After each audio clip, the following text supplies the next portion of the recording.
నేను మాలవాడిని. అరే మన మాల పాస్టర్ వచ్చాడు, మన మాల పాస్టర్ని పిల్లండి. మాలోళ్ళందరికీ, మాదిగోళ్ళందరికీ మాదిగ పాస్టరు, కమ్మోళ్ళందరికీ కమ్మ పాస్టరు, ఏమంటే బేపన వాళ్ళందరికీ బేపన పాస్టరు. ఇదేటయ్యా, ఎవరు చెప్పారు మీకు ఇవన్నీ? మీ కన్న తండ్రి ఎవరు? మాల, మాదిగ, సచ్చర, రెళ్ళ, రాజా ఎవరు అసలు మీ తండ్రికి? మీ తండ్రి ఎవరు? ఏ కులానికి చెందినవాడు? క్రైస్తవుడని చెప్పుకుంటావు, బైబిల్ చేత పట్టుకుంటావు, గుడికి వెళ్తావు, డింకీ సెలవులు కొడతావు, కూర్చుంటావు, నిలబడతావు, ఇంకా నువ్వు మాలోడ్ను అని అనిపించుకుంటున్నావు. యేసును ధరించుకున్న తర్వాత ఛే, ఆ పేరు వింటేనే అసహ్యంగా లేదండి?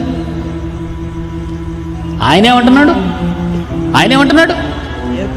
ఏర్పరచబడిన వంశమయ్యా మీరు, రాజులైన యాజక సమూహమయ్యా నా పిల్లలు మీరు, పరిశుద్ధ జనమయ్యా నా పిల్లలు, దేవుని సొత్తు నా సొత్తయ్యా.